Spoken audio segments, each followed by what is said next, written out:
Hey there, people. This morning, one of my former work friends, Tony, dropped off his Toro CCR 2450 snowblower here for me to look at. It's because he's not mechanically inclined. Anyways, this is a 2-cycle unit, 5 horsepower. Supposedly, this snowblower last ran in 2005. He had it serviced at a local hardware store, then the following season it wouldn't start, which immediately told me that there was probably bad gas in the fuel system. And yes, that was a major part of the problem why it wouldn't start.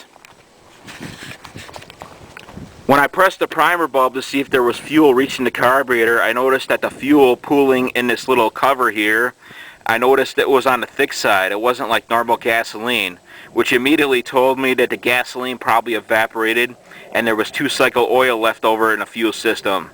And yes, when I dipped my finger in there, my finger was green as the Green Giant.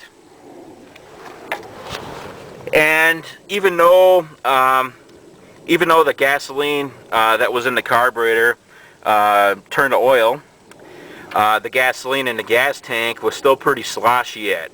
I dumped all that out. It wasn't on the thick side. It was still pretty sloshy. I dumped all that out and it's ready for fresh stuff. And of course, I think I'm going to have them replace that fuel filter right there, because if there was old gas in the fuel system, there might be oily deposits in the fuel filter, which could affect the fuel flow. And I popped the float cover off. Here's the float cover, and there was oily deposits on the bottom of there because the gasoline evaporated and the 2-cycle oil was still left over. Yes, there was oily deposits all over, which I wiped out with a rag. And one thing that is questionable is the float. It doesn't appear to be a hollow float. It's either a cork float or a foam float. And this thing looks pretty ratty. There's a lot of pits in it. I don't know if MBYR31, Wolf, or Enfield could give me any tips on this.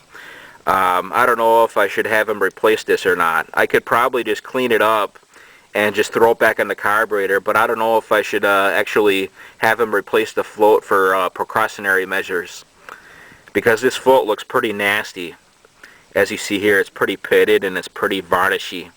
I could clean it up, like I said, and put it back on, but I don't know if it's best to actually put it back on there or have him buy a new float, because this thing is pretty ugly looking.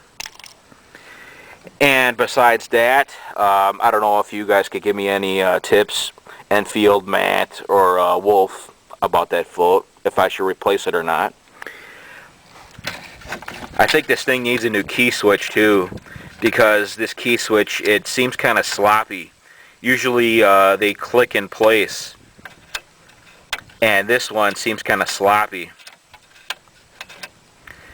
And when I had the engine running on starting fluid, I noticed when I had the switch hooked up, when I would turn the key back and forth, the engine didn't seem to want to stop. So I think the key switch is bad.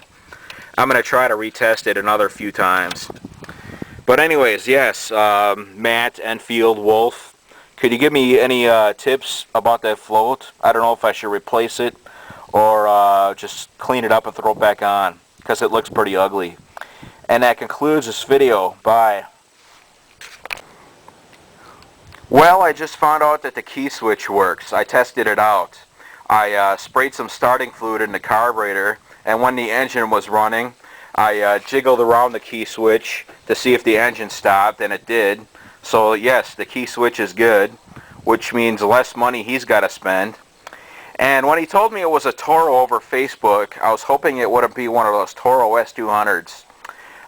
This is quite a relief to see this, because those Toro S200s, they have the diaphragm type carburetors in there, not the bolt type carburetors. And the bolt carburetors are easier to service rather than them diaphragm carburetors, because those little carburetors are a fucking pain in the ass.